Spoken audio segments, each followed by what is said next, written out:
بسم اللہ الرحمن الرحیم۔ السلام علیکم ورحمۃ اللہ تعالیٰ وبرکاتہ۔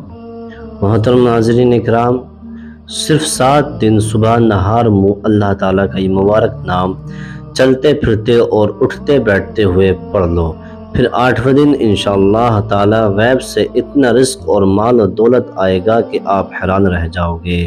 ناظرین اکرام، آپ سب یہ ایک جادوئی وظیفہ کر لو، پھر انشاءاللہ دولت آپ کے گھر آنے کے لیے ترسے گی اور اتنی دولت رزق آ جائے گی کہ آپ گنتے گنتے بھی تھک جاؤ گے، لیکن دولت بے شمار نہیں کر پاؤ گے۔ آپ نے صرف صبح نہار منہ چلتے پھرتے اٹھتے بیٹھتے اس اسم مبارک کو پڑھتے رہنا ہے۔ انشاءاللہ 7 دن میں ہی آپ کروڑ پتی بن جائیں گے۔ ناظرین اکرام، آج آپ کی خدمت میں ایک بہت ہی خاص اور مجرب وظیفہ لے کر حاضر ہوا ہوں۔ یہ ایک روحانی وظیفہ ہے، اللہ تعالیٰ بزرگ و برتر کے پاک نام کا وظیفہ ہے، اور یہ وظیفہ جو کوئی بھی سچے دل اور کامل یقین سے کرتا ہے، چند دنوں میں ہی، جیسا کہ اس عمل کو بزرگوں نے 7 دنوں سے منسوخ کیا ہے، 7 دنوں میں سے ہی آپ کو اس کے نتائج ملنا شروع ہو جائیں گے۔ اور جس شخص پر اللہ پاک اپنا فضل و کرم اور خصوصی رحمت والا معاملہ کرتا ہے تو وہ بندہ چند دنوں میں ہی اتنا مال و مال ہو جاتا ہے کہ اسے خود کو سمجھ نہیں آتی کہ میرے پاس یہ رزق کہاں سے آ رہا ہے۔ اللہ تعالیٰ کی ذات جو کہ انسان کے لیے رحمان بھی ہے، رحیم بھی ہے، وہی کریم بھی ہے، خالق بھی وہی ہے اور رازق بھی وہی ہے۔ وہ جب بھی اپنے کسی بھی بندے کو اپنا نام پکارنے سے اس قدر رزق کی دولت فراہم کرتا ہے، اس قدر رزق عطا فرماتا ہے کہ بندہ اپنے رب کا شکر ادا کرتے کرتے نہیں تھکتا۔ تو ناظرین اکرام، آپ لوگ یہ وظیفہ ضرور کریں، انشاءاللہ آپ کو بھی وہاں سے رزق حاصل ہوگا جہاں سے آپ نے کبھی وہم و گمان بھی نہ کیا ہوگا۔ میرے عزیز ساتھیوں، کوئی بھی وظیفہ کرنے کے ساتھ ساتھ ہمیں 5 وقت کی نماز بھی پڑھنی چاہیے، کیونکہ وظیفے کے ساتھ جو عبادت ہوتی ہے وہ بھی بہت زیادہ ضروری ہوتی ہے۔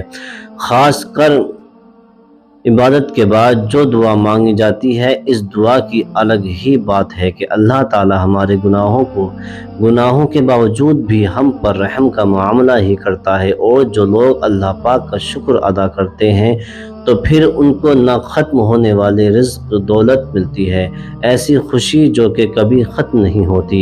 اللہ پاک پھر ان کو ایسی دولت عطا کرتا ہے اور عزت عطا کرتا ہے جس کا تو کوئی حساب ہی نہیں ہو سکتا۔ ناظرین میرے عزیز ساتھیوں، اسی لیے اللہ تعالیٰ سے جب بھی مانگو تو صرف اور صرف عزت والا، برکت والا، چین و سکون والا رزق ہی مانگا کرو، کیونکہ کئی مرتبہ تو ایسا بھی ہوتا ہے کہ انسان کے پاس بے شمار دولت تو آ جاتی ہے اور وہ دیکھتے ہی دیکھتے لاکھوں کروڑوں کا مالک بھی بن جاتا ہے، لیکن اس کی دولت میں برکت بالکل بھی نہیں ہوتی اور نہ ہی ان کی عزت ہوتی ہے، کیونکہ وہ دولت حرام ذرائع سے حاصل کی گئی ہوتی ہے۔ جیسے کوئی بھی کاروبار تو حلال سے ہی شروع کیا گیا ہے، اور خوب محنت بھی کرتے ہیں، دعائیں بھی مانگتے ہیں، 5 وقت کی نماز بھی باقاعدگی سے ادا کرتے ہیں، لیکن کاروبار کی بجلی کنڈی ڈال کر لگائی گئی ہے، پھر کاروبار میں برکت کیسے ہوگی؟ چاسی لیے دعا ہمیشہ اچھی مانگا کرو۔ حضرت عبداللہ بن عمر رضی اللہ تعالی عنہ فرماتے ہیں کہ حضور سرور کائنات صلی اللہ علیہ وسلم حضرت عبداللہ بن عمر رضی اللہ تعالی عنہ فرماتے ہیں کہ حضور اقدس صلی اللہ علیہ وسلم کے ارشاد کا مفہوم ہے کہ جس شخص کے لیے دعا کا دروازہ کھول دیا گیا تو سمجھو اس کے لیے رحمت کا دروازہ بھی کھول دیا گیا ہے۔ اللہ پاک سے کیے جانے والے سوالوں میں سے پسندیدہ سوال عافیت کا ہے، جو مصیبتیں نازل ہو چکی ہیں اور جو نازل نہیں ہوئی، ان سب سے دعا سے بہت نفع ہوتا ہے۔ تو اللہ تبارک و تعالیٰ کے بندے دعائیں مانگنے کو اپنے اوپر لازم کر لو۔ اسلام میں دعا کی بہت زیادہ اہمیت ہے، اور متعدد احادیث میں پیغمبر اسلام صلی اللہ علیہ وسلم نے دعا کی خاص ترغیب دی ہے۔ حضرت انس بن مالک رضی اللہ تعالی عنہ روایت کرتے ہیں، مفہوم ہے کہ نبی کریم صلی اللہ علیہ وسلم نے فرمایا، دعا عبادت کا مغز ہے، حضرت نعمان بن بشیر سے روایت کا مفہوم ہے کہ نبی کریم صلی اللہ علیہ وسلم نے ارشاد فرمایا دعا ہی اصلی عبادت ہے۔ حضرت ابو ہریرہ رضی اللہ تعالیٰ عنہ سے روایت ہے کہ نبی کریم صلی اللہ علیہ وسلم نے ارشاد فرمایا کوئی بھی چیز اللہ کے نزدیک دعا سے زیادہ بزرگ نہیں۔ اسی کتاب کے اندر ایک یہ دل آویز حدیث بھی آئی ہے۔ حضرت عبداللہ بن مسعود بیان کرتے ہیں کہ رسول اللہ صلی اللہ علیہ وسلم نے فرمایا اللہ سے اس کے فضل کے ذریعے مانگو، کیونکہ اللہ اس بات کو پسند کرتا ہے کہ اس سے مانگا جائے اور بہترین عبادت کشادگی کا انتظار کرتا ہے۔ تو جب بھی مانگو میرے نبی کا وسیلہ لے کر مانگو، انشاءاللہ ہر مراد پوری ہو جائے گی۔ مطلب یہ کہ جس آدمی کو جب کوئی مشکل پیش آئے اور وہ جانتا ہے کہ اس کی یہ مشکل اللہ کے سوا کوئی حل نہیں کر سکتا، تو اسے چاہیے کہ اللہ کے فضل و کرم سے یقین اور حضور سرور کائنات صلی اللہ علیہ وسلم کے صدقے میں بھروسہ کر کے انتہائی عاجزی انکساری کے ساتھ اس کے فضل کے ذریعے دعا مانگتا رہے، تو خدا نے چاہا اور اس کی مشکل کو ضرور دور کرے گا۔ نیز اس حدیث میں پیغمبر اسلام صلی اللہ علیہ وسلم نے ایسے آدمی کو اس حقیقت کی جانب توجہ دلائی ہے کہ سب سے افضل عبادت کشادگی کا انتظار ہے۔ گویا آپ نے دعا اور انتظار کو ایک دوسرے کے لیے لازم اور ملزوم قرار دیا ہے، کیونکہ دعا مانگنا بندے کی ضرورت ہے اور اس کی اجابت اللہ کے اختیار میں ہے، اور وہ جب اس کی دعا کی اجابت کا فیصلہ کرتا ہے تو وہ اس کی ساری مشکلیں دور اور اس کی ساری مرادیں پوری کر دیتا ہے، اور پھر وہ آدمی ایسا محسوس کرتا ہے کہ اس کی زندگی میں کبھی مشکل گھڑی آئی ہی نہیں تھی۔ حاجت اور مشکل کے وقت دعا مانگنا ہر انسان کی فطری ضرورت ہے، اور ہر زمانے میں دعا کو ایک بہت بڑا ہتھیار سمجھا گیا ہے۔ متعدد قرآنی آیات اور بہت سی احادیث میں موجود ہیں، اس لیے یہ کہنا صحیح ہوگا کہ ترک دعا سنت انبیاء کے خلاف ہے، جبکہ دعا مانگنا عین عبادت ہے، اور دعا ہی ایک ایسا ذریعہ ہے جس سے مشکل وقت میں آدمی قلبی اطمینان اور سکون محسوس کرتا ہے۔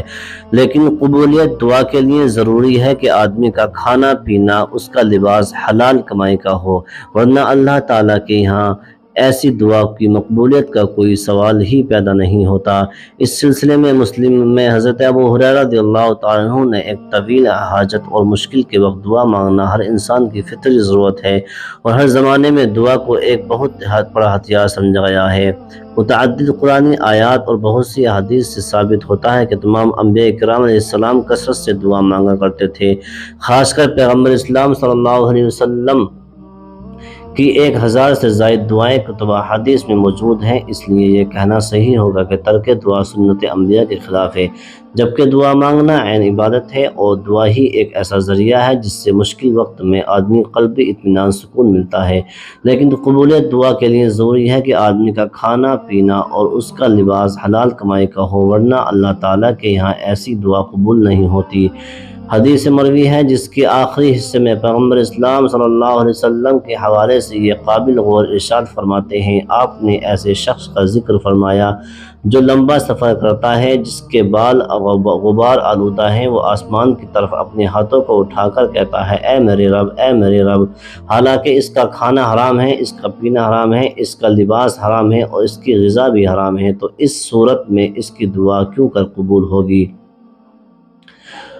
ہم دعا تو بہت کرتے ہیں لیکن ہماری دعائیں قبول ہی نہیں ہوتی۔ ہمیں یہ معلوم کرنے کی کوشش کرنی چاہیے کہ وہ کون کون سے اسباب و وسائل ہیں جن کے اختیار کرنے سے دعا قبول کے امکانات بڑھ جاتے ہیں۔ کتاب و سنت میں ان اسباب کے بارے میں بتایا گیا ہے، لیکن سب سے بڑا سبب ہے رزق و حلال کا اہتمام کرنا۔ کوئی شخص جس قدر حلال اور طیب غذا اپنے جسم میں اتارے گا، وہ اسی قدر زیادہ مستجاب ہوگا۔ ہم دعا تو بہت کرتے ہیں لیکن ہماری دعائیں قبول ہی نہیں ہوتی۔ ہمیں یہ معلوم کرنے کی کوشش کرنی چاہیے کہ وہ کون کون سے اسباب و وسائل ہیں جن کو اختیار کرنے سے دعا قبول کے امکانات بڑھ جاتے ہیں۔ کتاب و سنت میں ان اسباب کے بارے میں بتایا گیا ہے کہ لیکن سب سے بڑا سبب ہے رزق حلال کا اہتمام کرنا۔ کوئی شخص جس قدر حلال اور طیب غذا اپنے جسم میں اتارے گا، وہ اسی قدر زیادہ مستجاب الدعوات ہوگا، جبکہ حرام خور شخص طویل سفر کی صعوبتیں برداشت کرنے کے بعد بھی بیت اللہ شریف میں پہنچ کر اور حج و عمرہ کرنے کے بعد بعد بھی دونوں ہاتھ بلند کر کے بلند آواز سے رب تعالیٰ کو پکارے گا تو پھر بھی اس کی غذا اور لباس حرام ذرائع سے ہونے کے باعث اس کی دعا قبول نہیں کی جاتی۔ ایک روایت کا مفہوم ہے کہ ایک مرتبہ سیدنا سعد بن ابی وقاص رضی اللہ تعالی عنہ نے نبی کریم صلی اللہ علیہ وسلم سے عرض کیا، یا اللہ کے رسول، میں مستجاب الدعوات کیسے بن سکتا ہوں اور میری دعا کیسے قبول ہو سکتی ہے؟ آپ صلی اللہ علیہ وسلم نے ارشاد فرمایا، شک و شبہ سے پاک رکھو، مستجاب الدعوات خود ہی بن جاؤ گے۔ ناظرین اکرام، صرف حلال اور پاکیزہ رزق ہی کھاؤ، نماز پڑھو اور اللہ تعالیٰ سے ہی مدد مانگو، دن رات صبح شام غرض ہر وقت دعائیں مانگو، دونوں ہتھیلیاں پھیلا کر خوب مانگو۔ لیکن جو شخص انتہائی عاجزی انکساری سے مانگے اور خاص طور پر اس کے وقت جب سب سو رہے ہوں، یعنی تہجد کے وقت، اور اس وقت اللہ کی بارگاہ میں وہ سجدہ ریز ہو کر اللہ تعالیٰ سے مانگنا ہو، تو پھر اللہ تعالیٰ بھی اس پر اپنی رحمتوں کے دروازے کھول دیتا ہے اور نیکیوں کے دروازے اس کے لیے کھول دیتا ہے، پھر اس قدر رزق عطا فرما دیتا ہے کہ وہ بندہ خود حیران ہو جاتا ہے۔ تو آئیے میرے دوست، میرے عزیز ساتھیوں، میں چلتا ہوں اپنے وظیفے کی طرف کہ آپ کو کون سا وظیفہ پڑھنا ہے جس کے آپ مالا مال ہو جائیں گے۔ آج میں جو آپ کو اللہ تعالیٰ کے نام کا وظیفہ لے کر آیا ہوں، وہ آپ نے صبح نہار منہ اٹھتے ہی چلتے پھرتے اٹھتے بیٹھتے پڑھتے رہنا ہے۔ پھر انشاءاللہ 7 دن کے اندر ہی اندر آپ کو اتنی دولت مل جائے گی کہ آپ کو یقین ہی نہیں آئے گا۔ بس آپ نے 7 دن لگاتار یہ عمل کرنا ہے، نہایت ہی آسان سا عمل ہے۔ تو آپ نے اس عمل کے لیے باوضو ہونے کی ضرورت نہیں، لیکن آپ پاک و صاف ہو تو آپ نے تب ہی عمل کرنا ہے کہ جب بھی یہ عمل کرنا ہے تو آپ باوضو ہو تو اور اچھی بات ہے۔ پھر جب آپ نماز ادا کر لیں تو نماز ادا کرنے کے بعد بھی آپ نے جب چاہے نماز سے کھڑے ہونا، تو اس کے بعد چلتے پھرتے یہ عمل شروع کر دیں، اور ایک دن میں صبح سے شام آپ سے جتنا ہو سکے آپ پڑھیں، چاہیں آپ پورے دن اور پوری رات بے شک 10,000 مرتبہ پڑھ لیں یا پھر 10 لاکھ مرتبہ پڑھ لیں، اس کی کوئی تعداد متعین نہیں ہے اور نہ ہی پابندی ہے۔ آپ شام تک جب بھی آپ کو ذہن میں آئے یا جب بھی یاد آئے آپ اس کو پڑھتے مسلسل لگاتار پڑھتے رہیں۔ پڑھنا کیا ہے؟ آپ نے یہ سب پہلے صرف ایک مرتبہ اعوذ باللہ من الشیطان الرجیم پڑھیں، پھر بسم اللہ الرحمن الرحیم پڑھیں، اس کے بعد صرف ایک مرتبہ درود ابراہیم پڑھیں۔ آؤ پڑھتے ہیں تاکہ آپ کو بھی اور مجھے بھی ثواب مل جائے۔ اللہم صلی علی محمد وعلی آل محمد کما صلیت علی ابراہیم وعلی آل ابراہیم انک حمید مجید۔ اللہم بارک علی محمد وعلی آل محمد کما بارکت علی ابراہیم وعلی آل ابراہیم انک حمید مجید۔ اس کے بعد آپ نے لا تعداد مرتبہ یا اللہ یا وہاب یا رزاق، یا اللہ یا وہاب یا رزاق، یہ آپ نے لگاتار کوشش کریں کہ پورا پڑھنا ہے، اور جب بھی آپ نے یہ شروع کرنا ہے تو اس کے شروع میں ایک مرتبہ درود پاک لازمی پڑھ لینا ہے۔